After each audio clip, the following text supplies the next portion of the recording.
Hello! We're taking a break from the realities of strata living this week to visit our old friends at Dardanelle Towers. Here's episode 3, Sniffing Glue, read by Jimmy Thompson.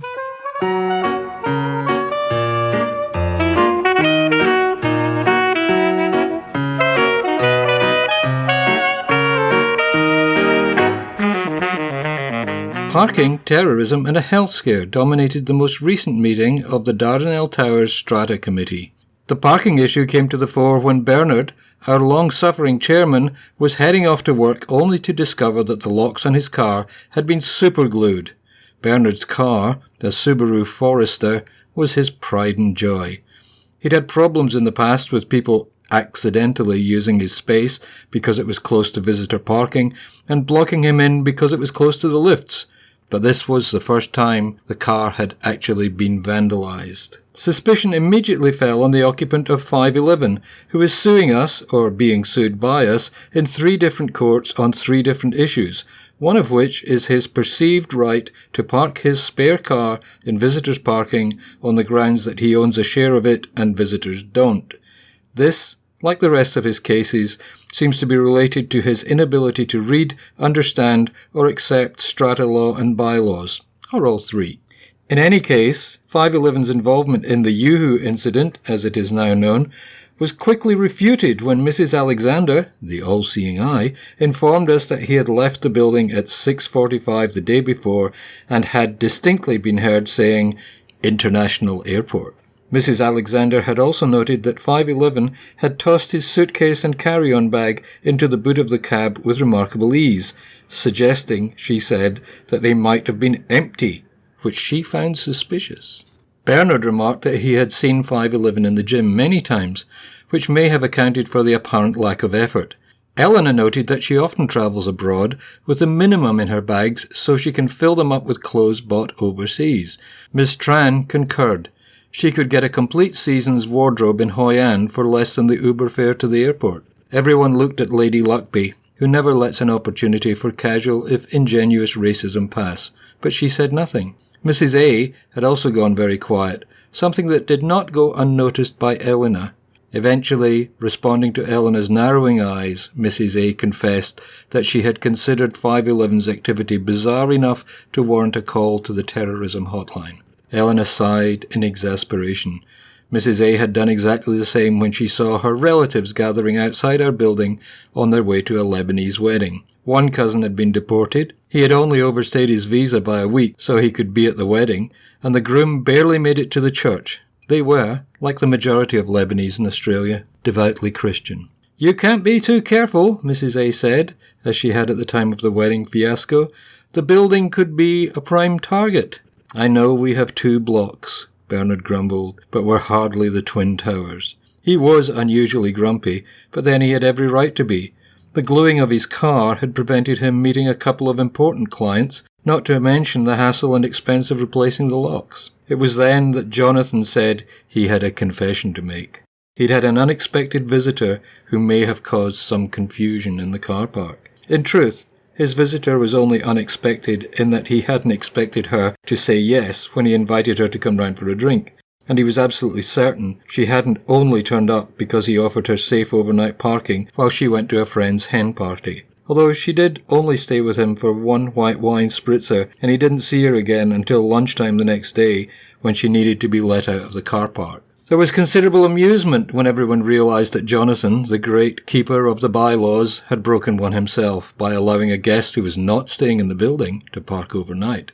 No one really gave a damn, in truth, but watching him squirm at every raised eyebrow was worth the price of admission. Mr. Wilson, the building manager, confirmed that Jonathan had asked him not to worry about the Suzuki in his visitors' parking, as it was his girlfriend's. He apologized for doing a favor for a strata committee member, but Bernard waved him away. "Small war, not many dead," he said. "Ah, Suzuki," Lady Luckby said to herself, but immediately fell unusually quiet. Mrs. A confirmed that she too had been told about the Suzuki in the visitors' parking space to the left of the lifts, as well as Jonathan's new taken status. Jonathan's face reddened as one by one we all concurred. He had told us all about the car, presumably his way of announcing his romantic conquest. "Suzuki!" Lady Luckby suddenly exclaimed, from the seat reserved for the chair which she imagined herself to be.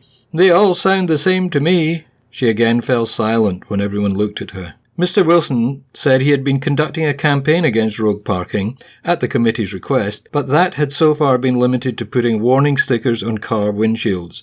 He was about to launch into a diatribe about the stupidity of strata law regarding parking when Lady Luckby interrupted with her own. "Stickers?" said Lady Luckby. "Might as well put £5 notes under the windscreen wipers for all the good it does." Lady L had long rejected decimalisation as a communist plot. "I remember we used to have people towed away if they were so much as an inch over the line around the car space," she said, slurring heavily. "It was a religious group that ran the tow truck company. Who are they again, Mr. Wilson?" "Hell's Angels, Lady L," he replied, resisting the temptation to tug his forelock. Dr. MacDonald tapped Eleanor's wrist and gestured towards Lady Luckby. Not only was she slurring her words, she had one arm dangling down by her side in a very odd way. Dr. MacDonald then took it upon himself to conduct some basic tests which, as it turned out, are what you should do when an elderly person falls over. What looks like a slip could actually be a stroke. "Do you know who I am?" Dr. MacDonald asked her. "Why, have you forgotten?" she replied. "Speech definitely slurred," he said, mostly to himself. "Who is the Prime Minister?" Dr. M asked her ladyship. "I don't know," she replied brusquely. The good doctor made another mental note. "Could you smile for me, please, Lady Luckby?" he asked. "What the hell have I got to smile about?" she retorted. "I'm 89 years old, crippled by arthritis, and surrounded by idiots." Dr. M looked at her pleadingly, and she forced what could be best described as a malevolent sneer. A bit lopsided," he mused. "One last thing," he said. "Could you raise both your arms up at the same time?" Lady Luckby glowered, but finally raised her right arm to about shoulder height, while her left barely moved from her side. Dr. M was alarmed. "Could somebody call an ambulance, please? I think Lady Luckby has suffered a stroke." Eleanor scrabbled for her mobile phone, but Lady L was having none of it. "Look, I'm fine. I haven't had a stroke. I'm as drunk as a skunk.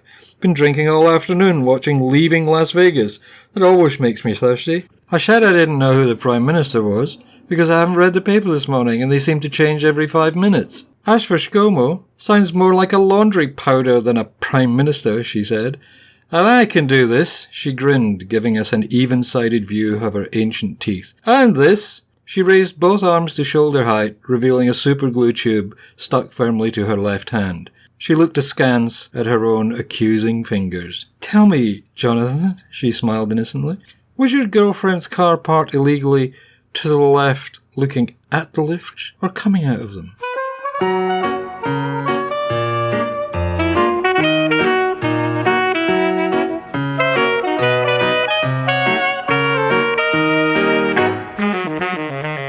Hope you had as much fun on our brief visit to Dardanelle Towers as we had.